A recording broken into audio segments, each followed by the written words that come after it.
Hello everybody, it's Niklas and welcome to this new video on SculptGL, and in this video we are going to see how to work with the transformations.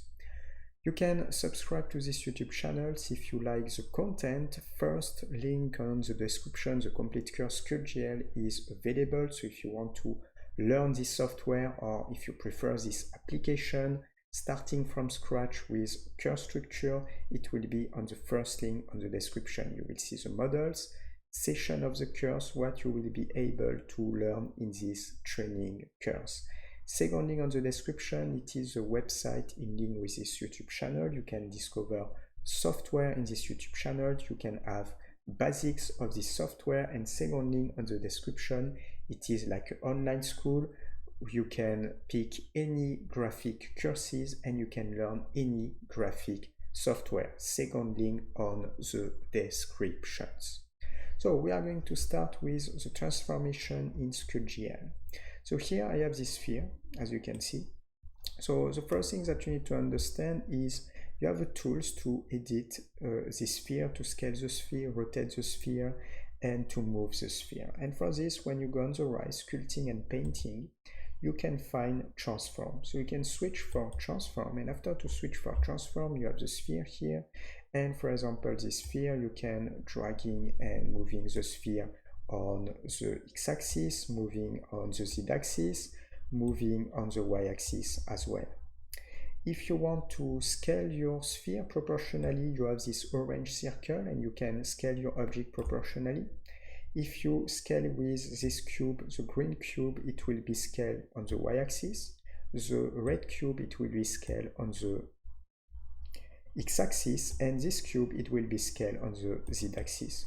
So you can scale your shapes at your convenience, as you can see.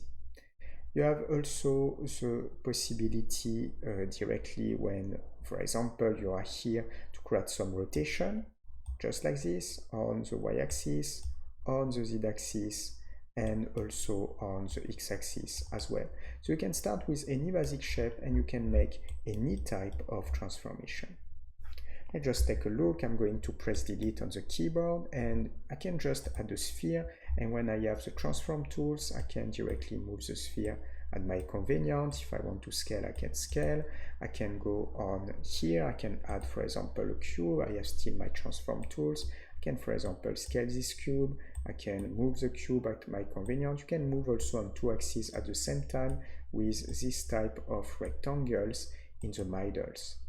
And I can continue adding a cylinder. I can go here, I can add a cylinder, I can scale this cylinder as well. And I can add a torus, I can move the torus just like this, and I can scale as well. I can bring the proportion if I need, or anything like this, just like that. So this is the principle of work. Now, after to understand that, I will delete of these shapes. So I will delete this one, click here, delete, click here, delete, and click here, delete. Let's see why it can be interesting to use this. I will go on the options here, and on the scene options, I will add a cube. I would like to create something like a decorative column. So first I will add a cube. This cube I will scale on this direction first, and then I will scale on this direction to make something a little bit smaller. And when I go here, I can press the space bar to align to this view, and I will switch here. I can also go on these options because you can switch the perspective for the orthographic view, and as you can see, it's pretty better. And I can place my first cube here. I will create a second cube, and I can add the second cube, or I can just duplicate this cube. You can just copy the selection, just like this, and I have still my transform tool. I can press the space bar, and I can dragging and moving my second cube. This second cube I will scale proportionally, just like this. And after to scale proportionally, as you can see, I will press the space bar and I will move the other cube maybe here, just like that. And I will create cylinders here. And to create a cylinder, I will add a cylinder here. The cylinder will appear on this direction. I will move a little bit this cylinder. And I will scale the cylinder on the y-axis just like this to increase the size. Maybe then I can reduce a little bit on these directions, and I can move my cylinder around here. I will press the spacebar to align to the view, and it's not possible to snap directly to the other object with this application, but I can go a little bit inside to do something like this. And as you can see, it's pretty convenient. So it means you can create basic 3D models just using the basic shapes and using the transform tool to link the different elements together. So now if I want to sculpt, for example, I can click here, switch for sculpt tools. What sculpt tool I can use? I will use the sculpt tool flattens. I will define the radius and the intensity. Let's just reduce it a little bit.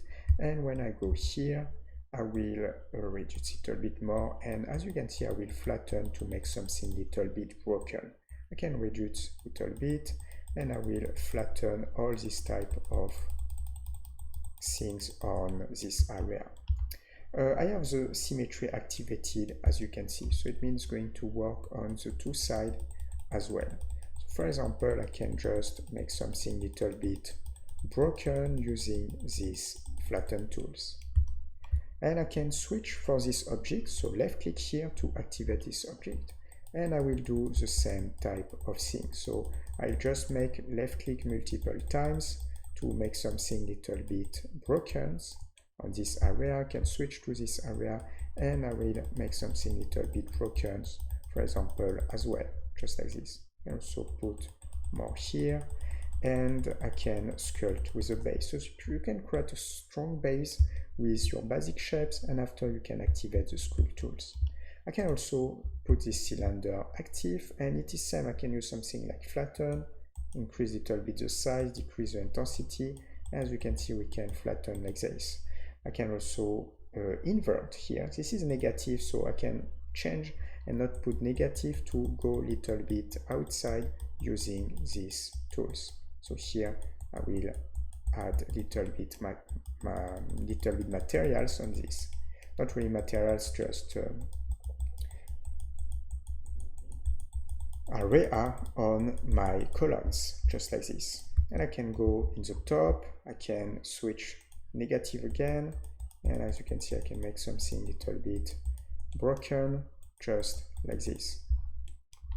And that's it. This is how we can process, just like that. Something that I can do is just to select here in the sync panels.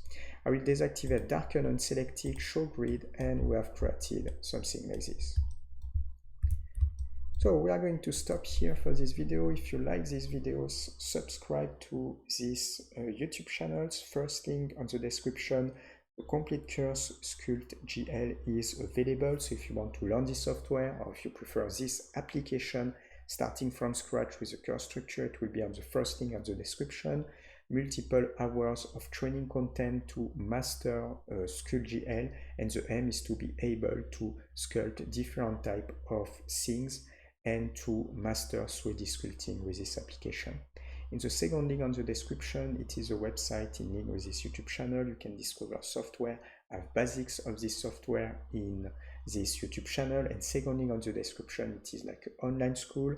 You can have a lot of graphic courses, and you can take any courses and learn any graphic software. Second link on the description.